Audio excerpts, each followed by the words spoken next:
I wanted to share this with this audience, and I've been waiting for the right time to do it, and there is no right time to do it.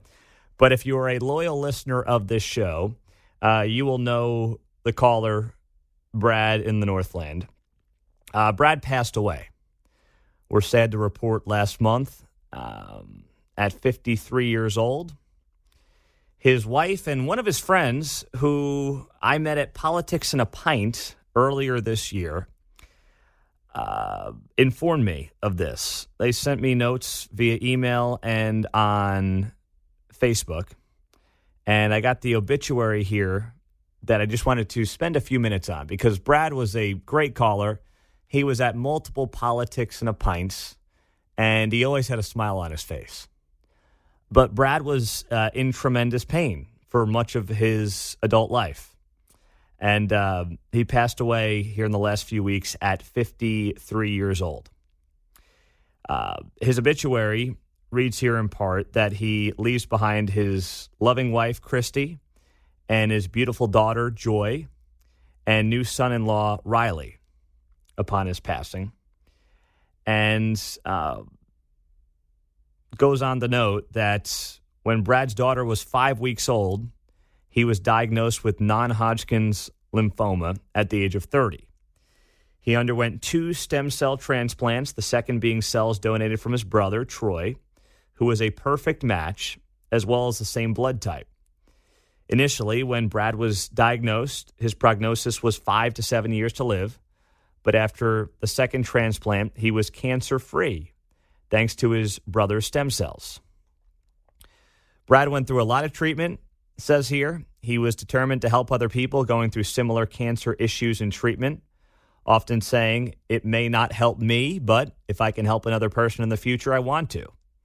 He participated a lot in clinical trials to help with side effects of stem cell transplants, the biggest being graft versus host disease.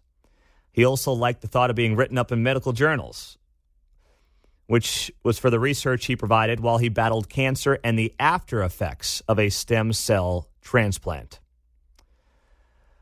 It goes on to say here, this is in his obituary. Other loves of Brad's life were his Rottweiler, Darwin, his best friend, the best dog ever, he lovingly called the kid, as well as fishing because he believed it added years to his life, camping because he was a social butterfly around the campground, and working on his trains or crafts as he loved working with wood and with his hands. Another pastime for Brad was listening to the Pete Mundo morning talk show in Kansas City. He loved calling in, sharing a joke, or discussing the latest news in the Northland with Pete and his team. And if he was caller of the day, the obituary says, which he was many times, he would be sure to let Christy, his wife, know that as it made his day. That is in the obituary for Brad Vincent, a.k.a. on this show, Brad in the Northland, who passed away here in the last few weeks and leaves behind his loving wife, his beautiful daughter, and his new son-in-law. So our well wishes, our prayers, our thoughts are with, of course, Brad's family. But hey, we're one big family here on KCMO. You know, whether you're a regular caller, you're a once a year caller, you've never called the show before.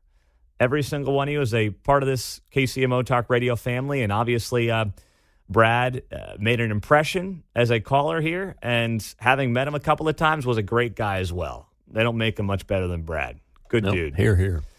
So I did want to share that news. There's no great time to share it, John, but I did want to bring it up here at some point this week. Yep, we have Brad's voice on some of our openers. You know? Yes, you hear Brad's voice, so it will live on. He will live on in many ways, including on this show.